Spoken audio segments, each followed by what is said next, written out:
Senador João Alberto, como Vossa Excelência está aqui a observar, nessa abertura dos trabalhos, mais uma vez, nós temos uma presença significativa das mulheres senadoras. E esse tem sido o cotidiano do Senado Federal, senadora Ângela, apesar de sermos um pouquinho mais de 15% do Senado Federal, as mulheres aqui, sem dúvida nenhuma, todas as 13 senadoras têm tido uma dedicação que é digna de registro, não é? Trabalhos em comissão, trabalhos em plenário, não é? Então, eu quero cumprimentar a senadora Ana Amélia, a senadora Ângela, a senadora Fátima, que, como sempre, prestigiam e são muito presentes no trabalho do Senado Federal, do plenário, e sempre muito competentes. Mas, senhor presidente, ontem eu vim à tribuna para falar a respeito dos últimos acontecimentos, sobretudo aqueles que envolvem as mulheres. As campanhas crescentes pelo Brasil inteiro, por todos os estados, de mulheres no combate à violência e, sobretudo, de resistência e contrária à aprovação do projeto 5069, de autoria do presidente da Câmara dos Deputados, deputado Eduardo Cunha. Um projeto que, infelizmente, retrocede nos direitos conquistados pelas mulheres, senhor presidente. Em breve, até por sugestão da senadora Fátima, nós deveremos organizar também uma importante manifestação aqui no Congresso. Nós, as mulheres, mas os homens todos estão convidados, no sentido de defender e garantir que não haja nenhum retrocesso na legislação brasileira. Pois veja, Vossa Excelência, o que pretende o senador Eduardo Cunha com o seu projeto é dificultar o acesso das mulheres brasileiras à possibilidade de fazer na rede pública o aborto quando previsto pela lei, quando o caso esteja entre aqueles em que a legislação brasileira prevê e considera, nesses casos, a realização do aborto legal. Não é? Então, as mulheres no Brasil inteiro, no Rio de Janeiro, em vários estados, já organizaram grandiosas manifestações. E o que nós podemos dizer, nós, as parlamentares brasileiras, diante dessas grandes mobilizações, é que todas elas contem com uma aguerrida, minoritária, porém aguerrida, bancada feminina do Congresso Nacional, a começar pela Câmara dos Deputados até o Senado Federal, que nós estaremos atentas para que esse projeto não passe, senhor presidente. Mas eu venho à tribuna hoje para falar a respeito de um episódio que tem mobilizado muito a atenção no meu estado, no estado do Amazonas.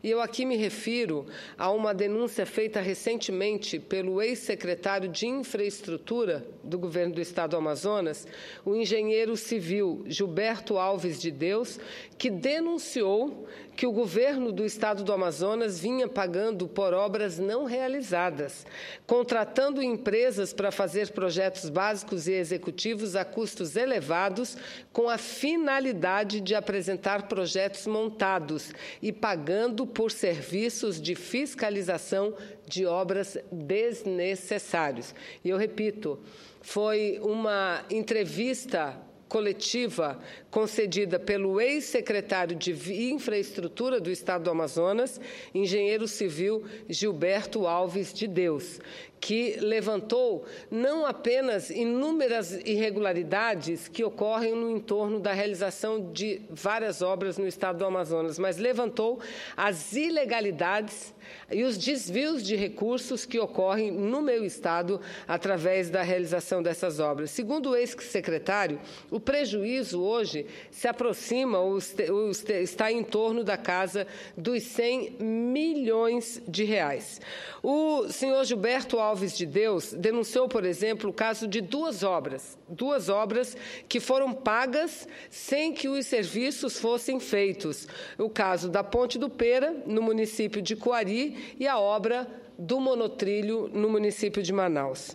Para a Ponte do Pera, segundo o ex-secretário Gilberto Alves de Deus, e veja, ele pediu demissão, ele fez as denúncias e pediu demissão, porque, segundo ele, já havia conversado com o governador do estado do Amazonas a respeito da gravidade da situação e que nenhuma providência foi tomada, e que, diante dessa postura, não lhe restou outro caminho que não pedir a demissão do cargo e tornar público tudo aquilo que ele havia relatado para o próprio governador. Para a construção da Ponte do Pera, e quem não é do meu estado não sabe a importância dessa ponte. Essa ponte fica localizada no município de Maués, um importante município do interior do meu estado do Amazonas, e que liga um bairro ao outro, liga um bairro a todas as outras regiões da cidade de Coari. Ocorre que, quando o rio está cheio, ainda há a passagem por embarcações. E quando o rio está vazio, isso fica completamente impossibilitado. As pessoas têm que caminhar a pé e carregar mercadorias, produção a pé. Fica impossível, senhor presidente. De acordo com enquanto essa realidade perdura, colocando no sacrifício centenas e centenas de milhares de pessoas, foram registrados gastos, foram pagos, segundo o ex-secretário, para a realização das obras, em torno de R$ 9.300.000. Ocorre que, no local, existe apenas uma passagem improvisada para pedestre construída com madeira.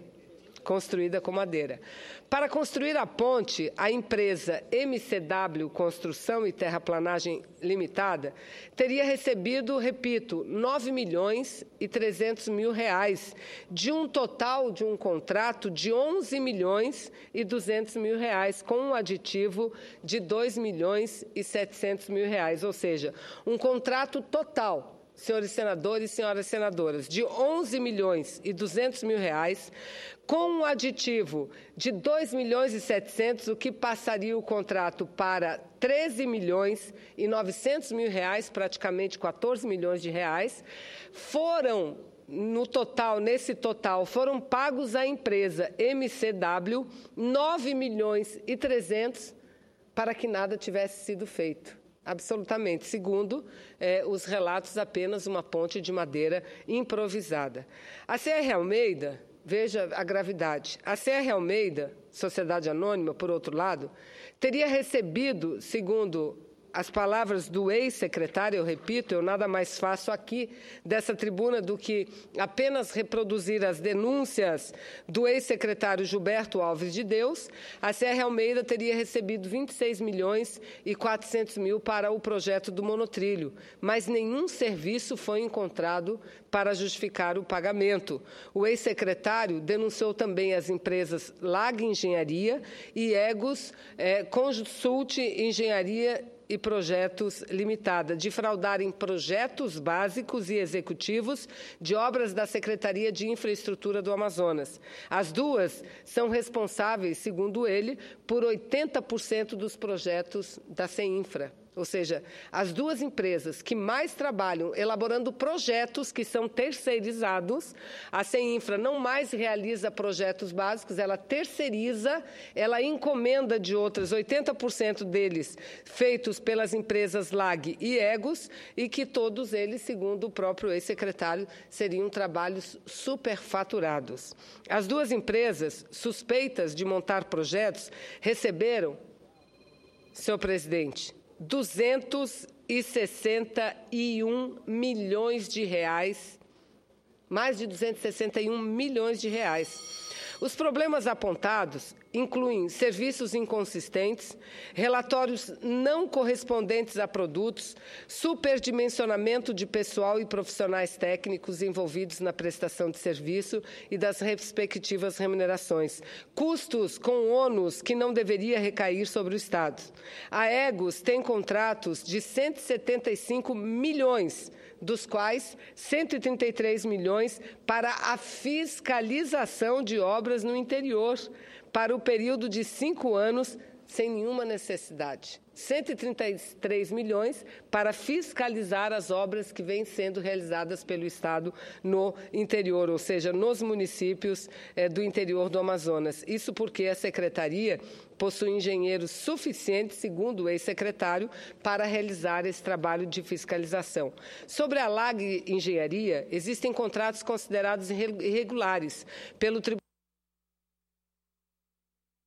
Senadora, é bom ouvir Vossa Excelência, mas eu gostaria de fazer uma comunicação à casa. Ontem, na reunião da mesa,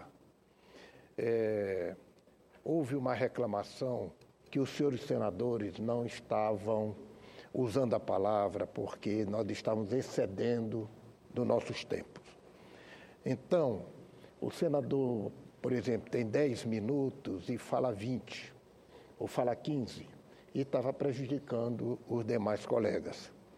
Então, a mesa, que eu faço parte, acertou que, doravante, nós vamos um pouco regularizar esse tempo. O tempo de Vossa Excelência foi 10 minutos, já excedeu, já passou. Então, assim sendo, eu vou dar mais 2 minutos para que Vossa Excelência possa concluir o vosso pronunciamento.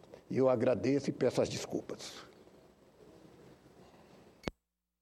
Eu que cumprimento Vossa Excelência e a mesa por essa decisão, porque não são 10 ou 20 ou 30 minutos, 1 hora, mais de 1 hora, senador João Alberto, que parlamentares ficam utilizando essa tribuna. Eu acho que 3, 4 minutos é normal que todos excedam. Agora, falar 1 hora, como a gente tem visto, isso não é normal. Horário de liderança, comunicação inadiável, conceder à parte também não é normal. Discussão da matéria com a parte também não é. Então, cumprimento a mesa pela decisão.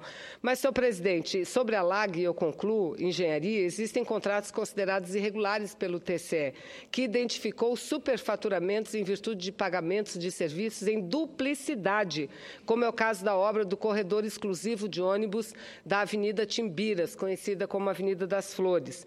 Num levantamento junto ao tribunal, a empresa LAG contribuiu com a campanha do governador em mais de R$1.800.000, senhor presidente. Diante disso, parlamentares como Alessandra Campelo, José Ricardo, Vicente Lopes, Vanderlei Dallas, Luiz Castro assinaram e estão coletando assinaturas para uma CPI, que considero extremamente necessária. Eu não quero fazer pré-julgamento, apenas dizer que, diante da gravidade dos fatos, é necessário que o Ministério Público, que o Tribunal de Contas, que a Assembleia Legislativa do Estado do Amazonas verifiquem essa situação, porque o maior prejudicado disso tudo é o povo do Estado do Amazonas, e nós não podemos permitir que o povo seja prejudicado por essas arbitrariedades. E nesses segundos que me restam, quero aqui prestar solidariedade à deputada Alessandra Campelo, que foi agredida